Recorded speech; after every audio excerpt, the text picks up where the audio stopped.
Bonjour à toutes et à tous et bienvenue sur ma chaîne YouTube pour une nouvelle vidéo. Avant de commencer, je tenais vraiment à vous remercier car on est de plus en plus nombreux sur la chaîne.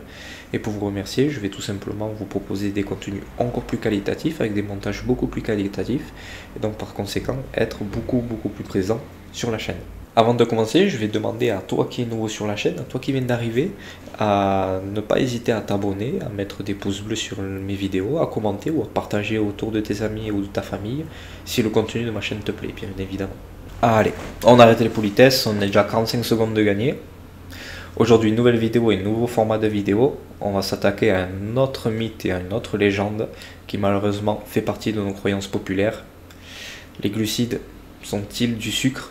Glucides égale sucre. On va décortiquer ça dans cette vidéo.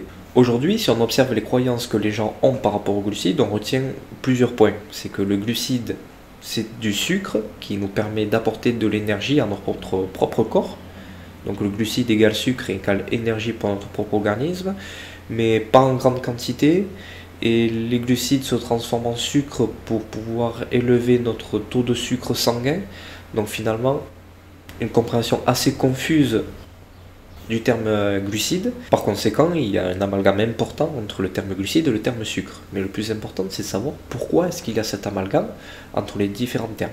Allez, suis-moi, on observe ça immédiatement. Il existe souvent une association erronée entre les mots sucre et glucides. Ils sont souvent utilisés en tant que synonymes dans la communication des groupes agroalimentaires français et par une partie du monde médical et par conséquent notre propre vocabulaire, alors qu'ils ne le sont jamais dans les définitions scientifiques. Si on prend donc les définitions, il faut savoir que les glucides permettent le bon fonctionnement de l'organisme en lui fournissant de l'énergie, alors que le sucre, quant à lui, le sucre blanc est une substance alimentaire de saveur douce soluble dans l'eau.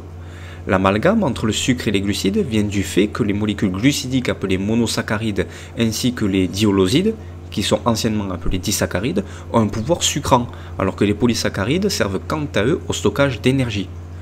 Donc pour résumer, les monosaccharides et les diolosides qui sont des glucides simples ont un pouvoir sucrant, alors que les polysaccharides qui sont des glucides complexes comme les pâtes, le riz et les céréales servent quant à eux au stockage d'énergie. Mais cela ne signifie pas pour autant que tous les produits sucrants sont du sucre et par conséquent un glucide. Il existe des variétés de produits édulcorants qui ont un fort pouvoir sucrant mais qui n'ont aucune valeur énergétique, aucune valeur calorique et aucune valeur glucidique. Rien que là, en observant les deux définitions forcément différentes, on commence à comprendre pourquoi les gens s'emmêlent les pinceaux concernant le terme glucide et le terme sucre. Mais ce n'est pas la seule cause.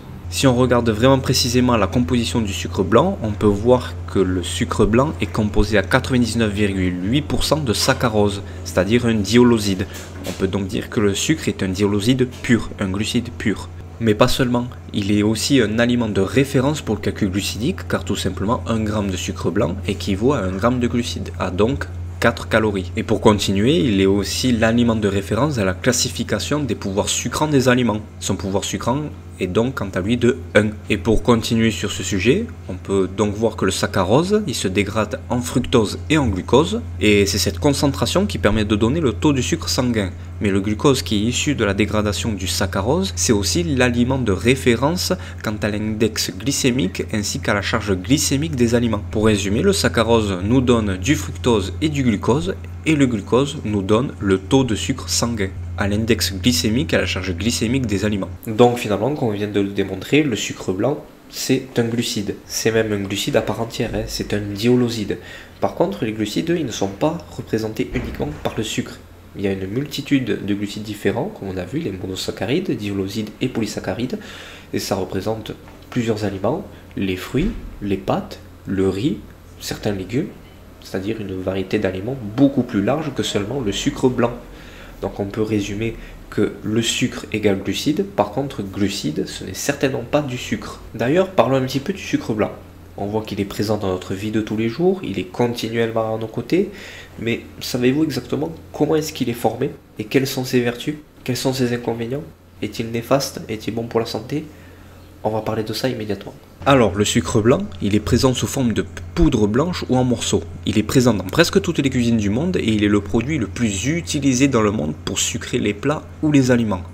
Il est composé à 99,8% de saccharose et on le trouve principalement et naturellement dans les végétaux, mais particulièrement dans la betterave sucrière ainsi que la canne à sucre. Il existe donc vraiment plusieurs étapes et procédés qui consistent à purifier le saccharose des impuretés et des nutriments pour obtenir à la fin du saccharose pur, c'est-à-dire de la poudre cristallisée blanche que l'on appelle sucre blanc ou sucre de table. Je vous conseille donc, si ça vous intéresse, de vraiment vous attarder sur des vidéos qui expliquent vraiment beaucoup plus en détail les étapes et les procédés pour la purification du sucre.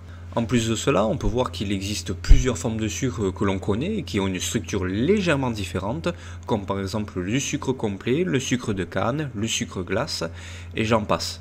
Le sucre, c'est pour résumer un aliment indispensable à notre vie de tous les jours. Mais qui dit indispensable ne dit pas forcément bon pour la santé. Au contraire, le sucre a de nombreux aspects néfastes, et même trop d'aspects néfastes pour notre propre santé pour pouvoir l'utiliser en excès. Eh oui, en effet, il faut savoir que le sucre a plusieurs effets néfastes pour la santé. Le sucre a comme effet tout simplement de favoriser le surpoids et l'obésité, le diabète, l'hypertension, des maladies inflammatoires et cardiovasculaires, ainsi que le développement de certains cancers, mais aussi l'excès de sucre pourrait altérer la mémoire et favoriser l'apparition de la maladie d'Alzheimer. Pour terminer cette vidéo, on va se poser une question. On voit bien qu'on ne peut pas se séparer du goût sucrant des aliments. C'est absolument indispensable à notre vie. Donc, la question est, quelles sont les alternatives que l'on peut trouver pour pouvoir garder le goût sucrant des aliments sans les aspects caloriques et sans les aspects néfastes du sucre? C'est-à-dire, par quoi peut-on remplacer le sucre? Et ça, c'est le sujet du nouveau chapitre, les alternatives au sucre qu'on va aborder plus tard sur cette chaîne. C'est la fin de cette vidéo, merci à toutes et à tous de l'avoir regardé, j'espère qu'elle vous aura plu. N'hésitez pas à vous abonner, à mettre un petit pouce bleu ou un commentaire, à activer la cloche et à partager le contenu si cela vous plaît. Et je vous dis à bientôt pour une prochaine vidéo.